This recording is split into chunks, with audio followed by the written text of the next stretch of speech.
Hey everyone, welcome to Plants and Politics. So yesterday when it was announced, and I heard that Trump had finally approved the transition to begin over to the Biden administration, and that partisan hack, Emily Murphy, announced that she would finally begin the process. My first thought was, what the hell are they up to? Because Trump has been more than happy to use his faux voter fraud conspiracies to rake in donations. And why would he stop now? I mean, it's a cash cow for him. And neither he or Emily Murphy care at all about the country or the rising COVID cases and deaths. So I knew there had to be something else going on. There had to be more to it. Well, yeah, I was right. Now we know, and the truth has been revealed. So, of course, what does everyone in Washington care about? It's not we, the people. It's the corporations. It's their donors. It's money.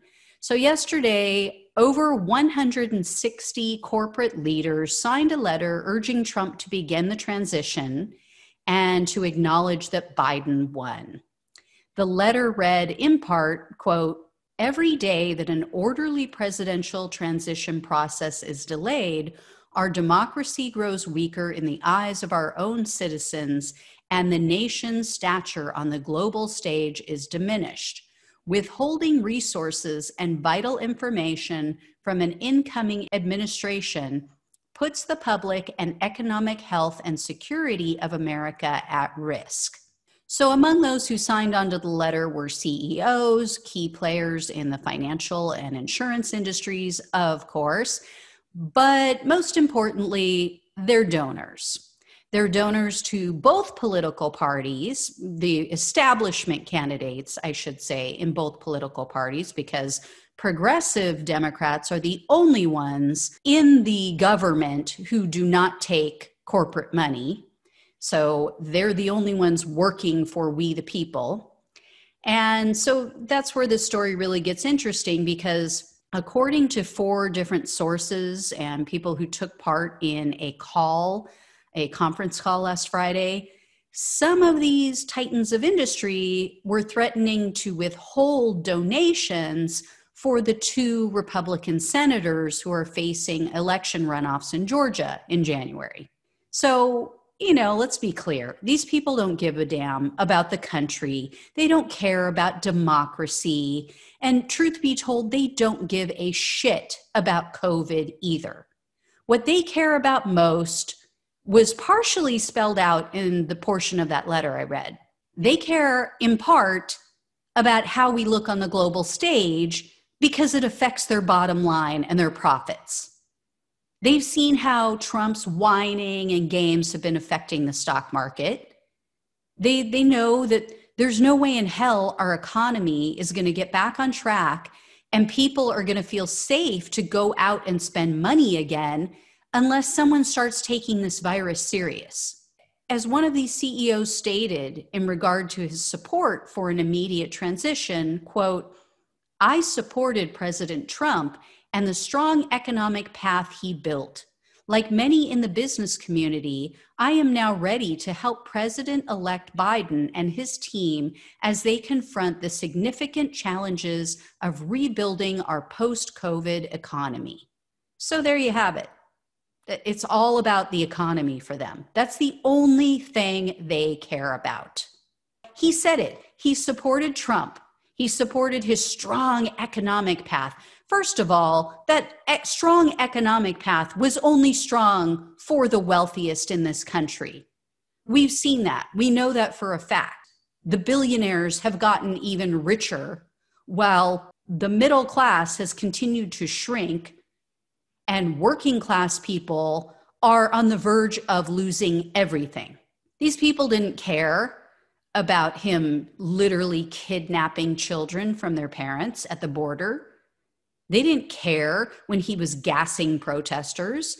They didn't care when he praised the marshals for committing an extrajudicial killing. They didn't care when women held in these concentration camps at the border were having their uteruses pulled out without approval, without even knowing what was going on. They don't care that over 500 children have now been orphaned because Trump never bothered to keep track of where their parents were. They didn't care about any of this. They didn't care about him committing crimes. They didn't care about his violation of the Constitution and the Emoluments Clause. They didn't care that he let criminals out of prison simply because they're his friends. They didn't care that Bill Barr helped him to keep other people in prison, like Michael Cohen, in solitary confinement, just to keep him from writing a book about Trump. They don't care about any of this. They don't care about any of the heinous things he's done. They don't care about any of the rights that he's taken away from the LGBTQ community.